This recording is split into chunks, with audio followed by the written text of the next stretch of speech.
सौम्या, इधर आना ज़रा। राधा देवी ने बहू को पुकारा। आई माँ जी, सौम्या ने कहा। इतने में राधा देवी सौम्या के कमरे के दरवाजे तक पहुँच गई थी। अंदर का दृश्य देखकर उनको मानो बिच्छू ही काट गया। सौम्या, तुम फिर से इस मनहूस को गोदी में लेकर बैठ गई। मना किया था तुम्हें मैंने, बात ना मानने की कसम खा ली है तुमने। गुस्से से बोलती चली गई राधा देवी। कमली, ओ कमली, कहाँ मर गई? आई अम्मा जी।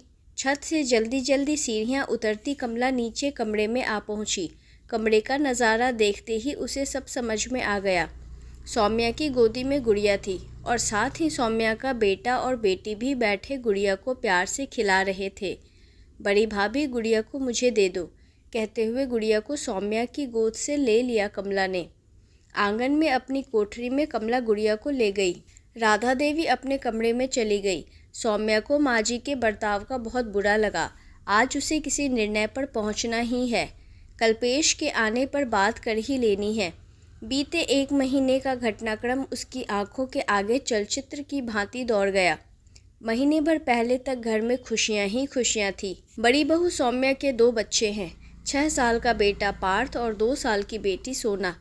पिछले साल देवर विभास की शादी निशा से हुई, जिसकी डिलीवरी का आखिरी महीना चल रहा है। किसी भी वक्त डिलीवरी हो सकती है।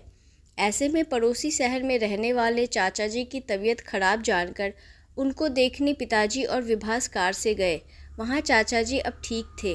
दिन में ही निशा को लेबर पेन होने लगे। सौम्या और कल्पेश उसे अस्पताल ले गए। विभास को फ़ोन पर सूचना दे दी। उल्टे पाँव ही उन दोनों को लौटना पड़ा। शाम को लौटते समय एक ट्रक गलत साइड से आकर उनकी कार को ओवरटेक करने के चक्कर में संतुलन खो बैठा और विभास की कार को लपेटे में ले लिया। एक्सीडेंट इतना खतरनाक था कि विभास और पिताजी की ऑन द स्पॉट मृत्यु हो गई। इधर ये खबर आई, उधर निशा ने अस्पताल में गुड़िया को जन्म दिया। अस्पताल में निशा के पास ही थी माँ और सौम्या। खबर सुनकर माँ बेहोश हो गई। कल्पेश और सौम्या के दुख का ठिकाना ना रहा। अस्पताल में माँ को जैसे ही होश आया, वो निशा के वार्ड में गई। उसे और नवजात गुड़िया को मनहूस कहने लगी। बहुत भला बुरा बोलने लगी कि पैदा होते ही पिता और दादा को निगल गई, अपशकुनी, मनहूस, सत्यानाशी कहीं की, आदि आदि। निशा को उनकी बातों से ही पता चला कि उनके पति विभास और पिताजी ससुर नहीं रहे। निशा को उसी वक्त हृदयाघात पड़ा और वह इस संसार को और अपनी दुधमुही बच्ची को छोड़कर चली गई। यह सब इतना शीघ्र घटा कि किसी को समझने और संभलने का समय ही नहीं मिला। तीनों के क्रियाकर्म के बाद माँ जी ने जिद पकड़ ली कि गुड़िया को अनाथालय भिजवा दिया जाए। माँ जी का दुख बहुत बड़ा था, परंतु इसमें नन्ही बच्ची का क्या दोष है। सौम्या बहुत परेशान थी। जब भी वह गुड़िया को गोद में लेती, माँ जी घर की सहायक कमला को उसे दे देती। आज कल्पेश के आने के बाद उसने उससे अपने मन की बात कही। कल्पेश को अपने भाई की निशानी की बेहद फिक्र थी। उसने हाँ कह दिया। वह माँ के फैसले से नाखुश था कि गुड़िया को अनाथालय भिजवा दिया जाए। कल्पेश और सौम्या माँ जी के कमरे में गए। पहले तो वह ये बात सुनकर ही भड़क उठी कि गुड़िया, जो उनकी नज़रों में उनके पति और बेटे की खूनी थी, अपनी माँ को पैदा होते ही खा गई थी, अपशकुनी, मनहूस थी।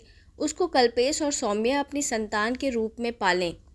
गुड़िया आगे भी फैमिली के लिए अशुभ साबित होगी, ऐसा राधा देवी कहने लगी।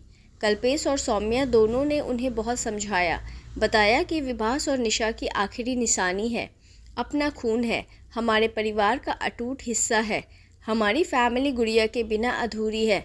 बहुत समझाइश और मान मनव्वल के बाद, पूरे दिल से तो नहीं परंतु माँ जी ने ऊपरी मन से हाँ कर दी।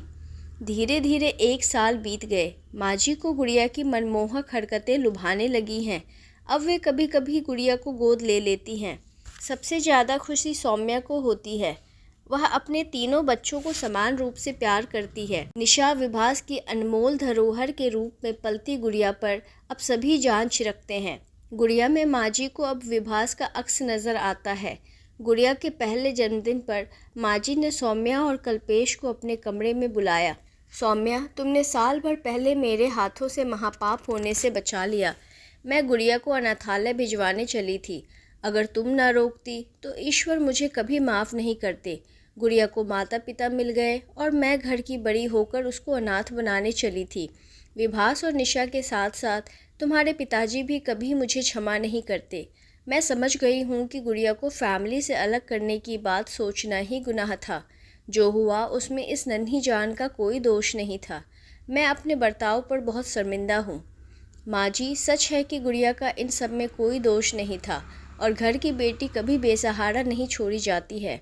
आपने बहुत सही किया माँ जी, फैमिली सर्वोपरि होती है। सौम्या की गोद में गुड़िया परी वाली ड्रेस में बेहद खूबसूरत मासूम फरिश्ते सी लग रही है। चलो माँ, गुड़िया के हाथों से केक कटवा दो। कल्पेश बोला। हाँ हाँ चलो। जन्मदिन खूब धूमधाम से मना नन्ही गुड़िया का। सौम्या के एक सही निर्णय ने माँ जी की सोच बदल दी। आपको यह कहानी कैसी लगी हमें कमेंट कर ज़रूर बताएं। नई कहानी सुनने के लिए हमारे चैनल को सब्सक्राइब करना ना भूलें। मिलते हैं एक नई कहानी के साथ, तब तक धन्यवाद।